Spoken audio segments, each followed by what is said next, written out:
Talking Book. In a small village there stood an old mansion made of wood and stone. Inside lived a poet and writer known to everyone as Qureshi Sahib. He had an old grand library filled with shelves of dusty books that carried the scent of old paper and ink. The room was always quiet, as if every book was waiting for someone to listen. Qureshi Sahib's grandson Mustafa loved spending time there. He would sit by his grandfather's side listening to poems and stories from distant lands. But there was one book that grandfather never opened. A shiny red book kept on the topmost shelf. One night when the moonlight was shining softly through the windows, Mustafa couldn't sleep. He tiptoed across the courtyard, quietly pushed open the creaky library door and stepped inside. The room was glowing faintly. A golden light was coming from the red book. Mustafa's heart beat faster, and then he heard a voice. Once upon a time there was a king and a queen. Mustafa looked around astonished.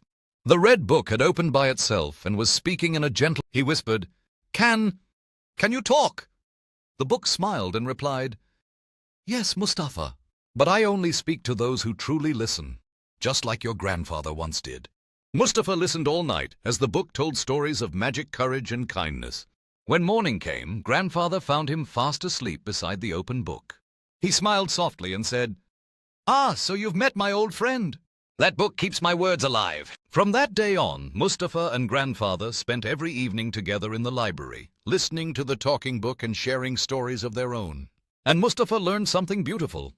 Books don't just hold words, they hold voices. You only need a heart that listens. Moral books come alive when we read them with love. Those who listen with their hearts can hear every story whisper back,